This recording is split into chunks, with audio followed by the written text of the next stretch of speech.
Book 3, Designing Discipline for AI at Work. If awareness was enough, we wouldn't still be here. Most people who use AI at work today are not unaware. They understand that AI can make mistakes. They know that over reliance carries risk. They've heard the warnings. And yet, the same patterns keep repeating. Judgment still drifts, responsibility still blurs, and decisions still move forward without a clear moment of ownership. This book begins with a simple observation.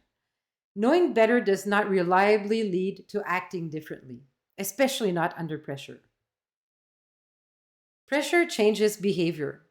Deadlines shorten patience, urgency narrows attention, speed rewards agreement and momentum. None of this makes people irresponsible, it makes them human. In environments built for acceleration, informal judgment cannot hold. When AI is available instantly, when outputs arrive fluent and complete, when everyone is expected to move fast, there is very little space for judgment to surface naturally. Good intentions don't survive systems that reward speed and closure. That is not moral failure, it's design failure. We keep asking individuals to compensate for structures that actively work against them. Much of the advice around AI use assumes that restraint is intuitive. We tell people, use your judgment, be mindful, pause when something feels off. But pressure doesn't wait for intuition. Under real conditions, deadlines, scrutiny, workload, people default to what feels normal and efficient. And once AI use becomes normal, informal judgment quietly collapses. Not because people don't care, but because there is nothing holding it in place. This book makes a distinction that many organizations avoid. Habit is not discipline. Habits form through repetition. They optimize for ease. They gradually remove friction. Discipline does the opposite. Discipline introduces constraint where convenience would otherwise take over. Discipline is not comfort. It is explicit structure that survives pressure. So, if AI use is informal, it will expand convenience. If boundaries are assumed rather than stated, they will shift. If responsibility is implicit, it will diffuse. If discipline feels heavy, well, that's not a flaw, it's a signal. Authority is heavy and worth protecting. Most organizations try to correct AI risk after interaction has already happened. They focus on better prompts, on better review steps, better training.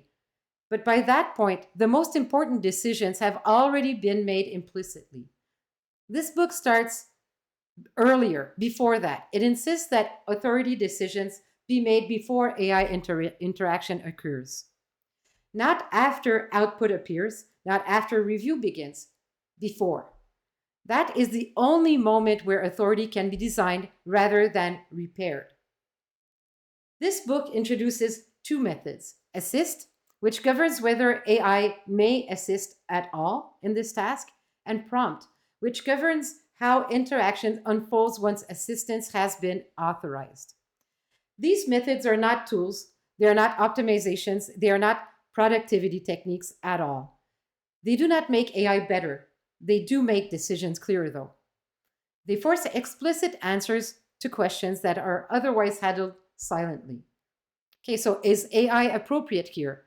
What is it allowed to do? Where must judgment remain human? When must interaction stop?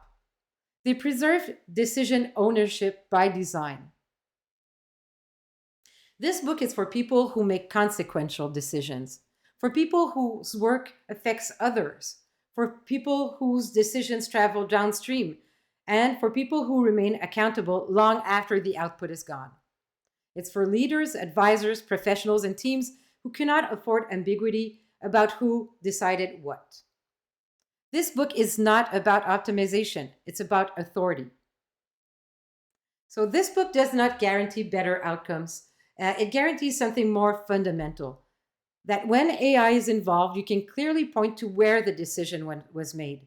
And that clarity is what makes responsibility possible. Subscribe to this channel if you lead with responsibility. And if your teams need help restoring clarity, well, that's what we do. See you in the next one.